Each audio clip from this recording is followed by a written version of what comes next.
At -71 degrees Celsius, the human body doesn't just freeze, it shuts down. Emma was lying directly on the Trans-Siberian rails, her hip shattered, watching the blinding headlight of a freight train rushing toward her. She had accepted her end, but she didn't know that high above the ice fog, a creature with a 6-foot wingspan was watching. This is the incredible true story of how nature tried to kill her, and how nature saved her. The locals of Oymyakon, a remote village deep in the heart of Yakutia, have a saying. Here, you don't speak to the wind, because the wind will freeze your words before they reach God. For 74-year-old Emma Sterling, the wind was the only companion she had left. Living in the coldest inhabited place on earth requires a specific kind of madness, or perhaps a specific kind of grief. Emma had both. Since her husband, Thomas, had passed away 3 years prior from a sudden heart attack while chopping wood, Emma had refused to leave their small, timber-framed cabin. Her children, living comfortable, heated lives in Western Canada, begged her to move. They sent letters, they made staticky satellite phone calls, but Emma was as rooted to the permafrost as the larch trees that surrounded her home. On this particular Tuesday, the thermometer outside Emma's kitchen window read a staggering 68 degrees Celsius. It was a temperature that turned boiling water into ice crystals before it hit the ground, but the radio forecast warned of a polar vortex anomaly, predicting a drop to a record-breaking 71 degrees Celsius by nightfall. Most sane people would have double-bolted their doors and stoked their coal furnaces. But Emma had a ritual. Every Tuesday, a supply train passed through the chaotic junction of Tomtor, about 2 miles from her cabin. It didn't stop for passengers, but the conductor, a man she knew only as Old Arthur, would slow down just enough to toss a canvas bag onto the snowbank near the crossing. It contained her heart medication and, more importantly, letters from the outside world. "Just stay inside, Emma," she whispered to herself, rubbing her arthritic knuckles. The ache in her joints was sharper today, a barometer for the coming freeze, but she was out of pills. If she didn't get that bag today, she wouldn't survive the week. The blizzard was already picking up, swirling white dust like ghostly dancers across the window pane. Emma dressed with the precision of a soldier preparing for deep-sea diving. Thermal underwear, wool trousers, sealskin boots, a reindeer fur coat that weighed nearly 20 pounds, and a thick fur ushanka hat. She wrapped a woolen scarf around her face, leaving only a slit for her eyes. In Yakutia, exposed skin freezes in under a minute. She stepped out. The cold hit her like a physical blow, a solid wall of pressure that squeezed the air from her lungs. It wasn't just cold, it was an alien atmosphere. The silence was absolute. There were no birds, no rustling leaves, no engines, just the white silence. The snow under her boots didn't crunch, it squeaked, a high-pitched sound like styrofoam rubbing against glass, a distinct auditory warning that the temperature was critical. Emma began her trudge. The landscape was a grayscale nightmare of beauty. The trees were coated in kurza, a heavy rime ice that made them look like frozen explosions.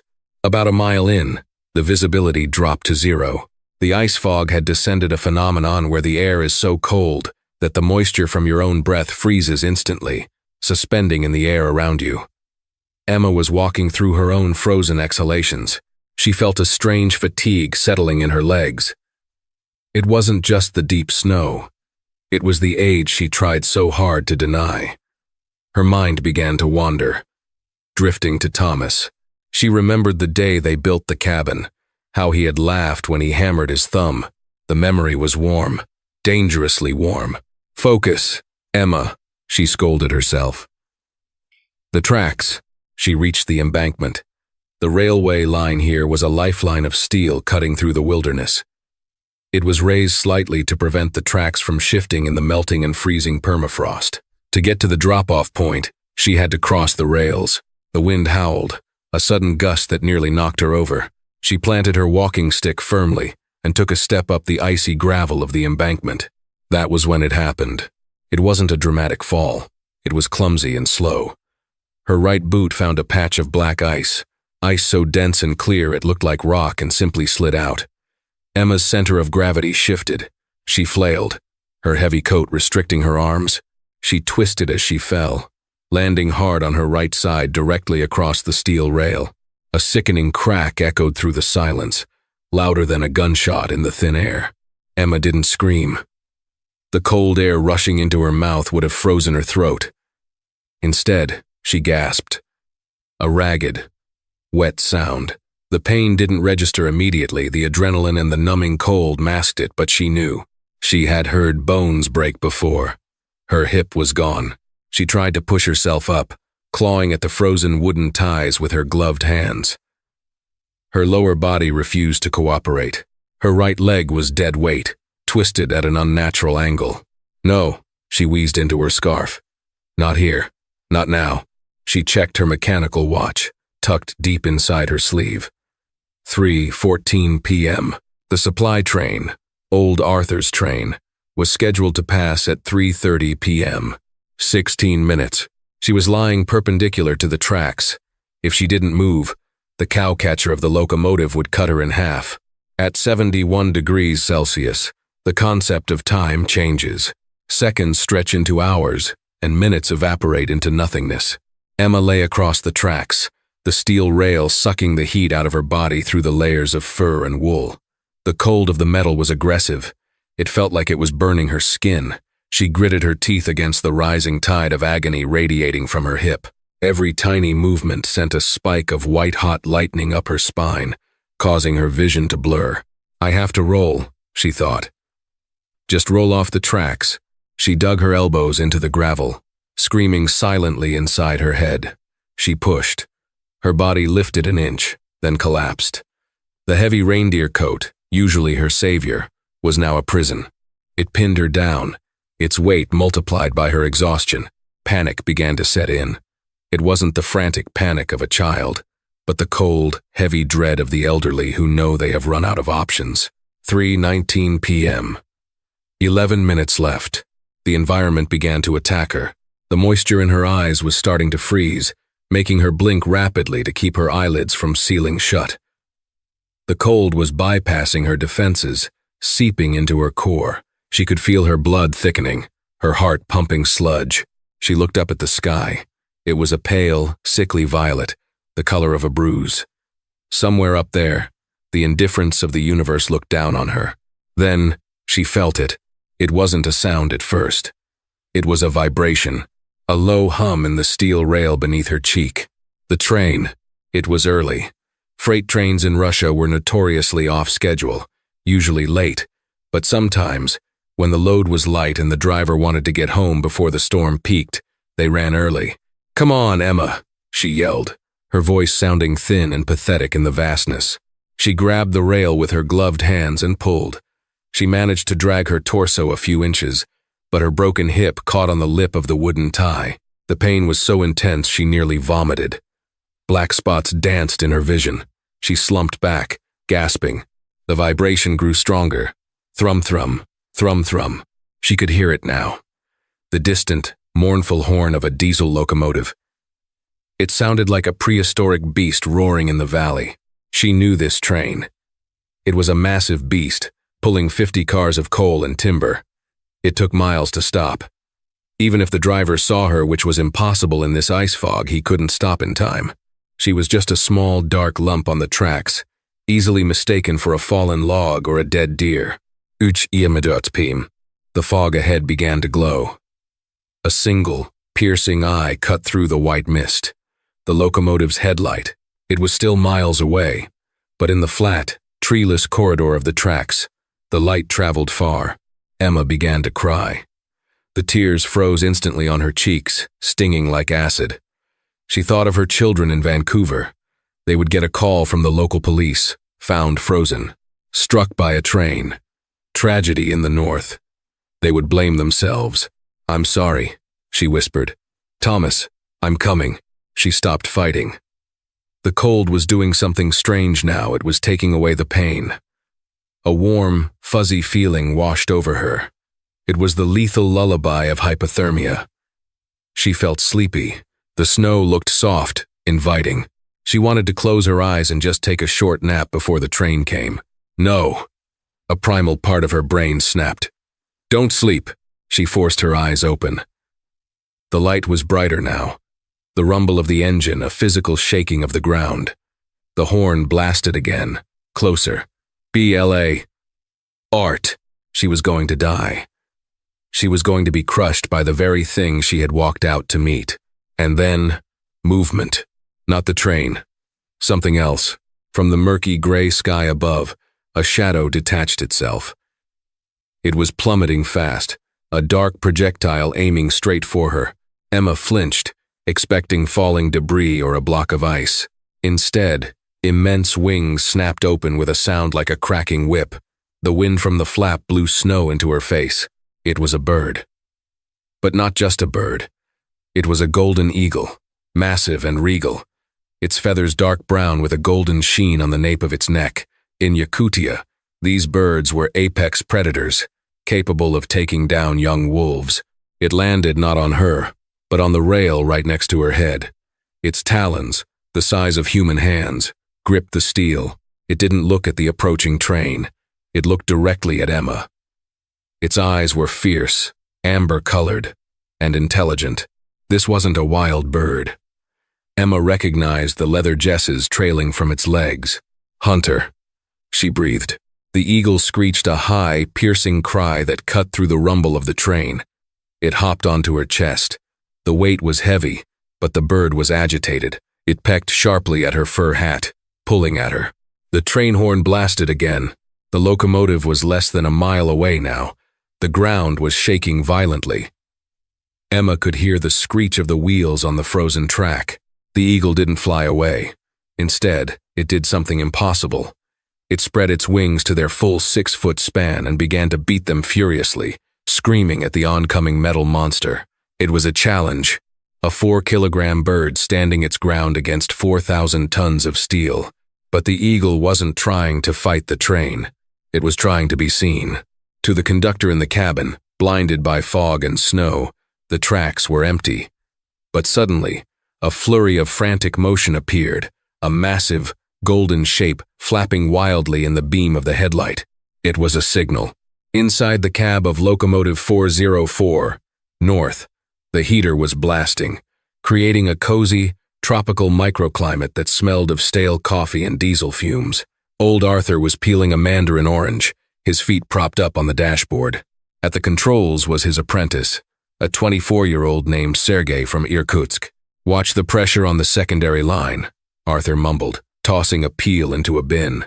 "The cold makes the valves stick." Sergei nodded, his eyes scanning the endless white tunnel of the tracks ahead. The visibility was poor, maybe 50 meters.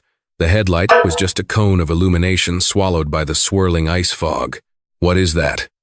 Sergei squinted, leaning forward. "What is what?" "There, on the track. It looks like gold fire." Arthur dropped his feet and grabbed the binoculars hanging around his neck. He peered through the dirty glass. Through the swirling mist, he saw it. A frantic, rhythmic flashing of gold and dark brown. It wasn't fire. It was motion. "Bird," Arthur grunted. "Big one, eating something dead on the rails." "It's not flying away," Sergei said, his voice tightening. "Arthur, it's flapping at us." Then, the eagle did something that made Arthur's blood run cold. As the train closed the distance, the bird didn't launch itself into the sky. It hopped forward, towards the train, wings spread wide, shrieking, and in the momentary gap between the bird's wings, illuminated by the high beam, Arthur saw the patch of reindeer fur. He saw the boot. "Stop!" Arthur roared, his voice cracking. "Man on the rails! Emergency!" Sergei didn't hesitate. He slammed the red emergency plunger with both hands. The reaction was violent. The locomotive didn't just slow down. It shuddered as if it had hit a wall. The pneumatic brakes clamped onto the wheels of 50 freight cars simultaneously. Screech! The sound was the wail of dying metal. Sparks showered from the undercarriage like fireworks, instantly extinguished by the snow. But physics is a cruel mistress in Yakutia. At 71 degrees Celsius, steel tracks are coated in a microscopic layer of rime ice. The friction that usually stops a train was almost non-existent. The wheels locked, but the train didn't stop. It became a 4,000-ton sled. "We're sliding," Sergei yelled, his face pale. "Sanders, I'm dumping sand." He flipped the toggle that released coarse sand onto the rails in front of the wheels to create traction. It helped, but not enough. The momentum was too great. On the tracks, Emma watched the wall of steel rushing toward her. The noise was deafening, a physical pressure that vibrated in her chest. She saw the sparks flying from the wheels, smelling the acrid scent of burning brake pads even through the freezing air. The eagle, the magnificent creature, finally took flight only when the cowcatcher was mere seconds away. It launched itself straight up, screeching in protest. Emma closed her eyes. She felt the wind of the train before the metal, a blast of displaced air that felt like a solid punch. "This is it," she thought. "Thomas, catch me." The ground shook so hard her teeth rattled. The screeching of the brakes became a high-pitched whine that pierced her eardrums. The heat from the friction washed over her face, a bizarre, momentary summer in the midst of hell. And then, silence. Well, not silence. The heavy, rhythmic chug-chug-chug of the idling diesel engine. But the screeching had stopped. Emma waited for the pain. She waited for the darkness. But all she felt was the vibration of the engine and the biting cold on her nose. She opened one eye. The cowcatcher of the locomotive, a heavy steel plow designed to clear snowdrifts, was looming over her. It was huge, dripping with oil and icicles. The bottom edge of the steel was exactly 4 inches from her nose. The train had stopped. The heat radiating from the engine block above her was melting the snow on her eyelashes. She was alive. "Hey!" a voice screamed from above. "Hey! Can you hear me?" Boots crunched on the gravel. Heavy thuds as men jumped from the cab. "Careful, Sergei. Don't slip." Old Arthur's face appeared in her line of sight. He was red-faced, his hat askew, looking terrified. When he saw Emma lying there, framed by the steel wheels, he crossed himself. "Emma?" he gasped. "Mother of God." "Emma Sterling? I'm stuck," she whispered, her voice barely a croak. "Don't move," Arthur commanded, his voice trembling with adrenaline. "Sergei, get the hydraulic jack." "No, forget that. Get the thermal blankets and the stretcher. We have to move her now before the cold takes her legs," as the 2 men worked frantically to carefully pull her broken body away from the wheels. Emma looked up past the towering locomotive. Circling high above in the violet twilight, the Golden Eagle was still there. It banked left, watching the rescue, and then, with a final cry, turned and flew toward the tree line. Recovery in Yakutia is a slow, brutal process. Emma spent 3 weeks in the Republic Hospital, number 2 inches Yakutsk, the regional capital. The doctors pinned her hip with titanium screws, marveling that she hadn't lost any toes to frostbite. They credited her survival to the paradoxical heat of the train's engine block that had shielded her in those final minutes. But Emma knew it wasn't the engine. When she was finally transferred back to the small clinic in Tomtor to finish her rehabilitation, the story had already spread. The miracle on the rails. The villagers brought her jars of cloudberry jam and smoked ommel fish. They sat by her bed, asking about the train, the cold, the pain. But Emma only wanted to ask about one thing. "The bird," she asked old Arthur when he came to visit, holding his hat in his hands. "Did you see where it went?" "It flew toward the Black Forest Ridge," Arthur said, shaking his head. "I've never seen a golden eagle act like that. Emma, it was flagging a taxi. It knew. Animals don't do that.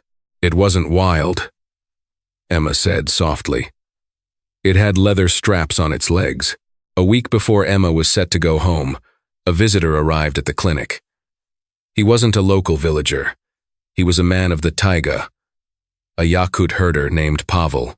He was dressed in traditional skins, smelling of wood smoke and pine resin. He was known in the region as a Berkuchi, an eagle hunter, a dying breed of nomads who trained eagles to hunt wolves. He entered Emma's room silently, holding a thick leather glove in one hand. "Emma Sterling." His voice was deep, like grinding stones. "Yes, my name is Pavel. I believe you met my partner. His name is Altair." Emma's eyes widened. The eagle. He is yours? Pavel pulled a wooden chair close to the bed and sat down. He is not mine. We are partners. He hunts with me. But lately, he has been disappearing. Every Tuesday. He flies to the railway line. Pavel paused, looking at Emma with dark, intense eyes. I followed him once, Pavel continued. I saw him sitting in the larch tree near your cabin, watching you. Watching me? You feed the foxes, do you not?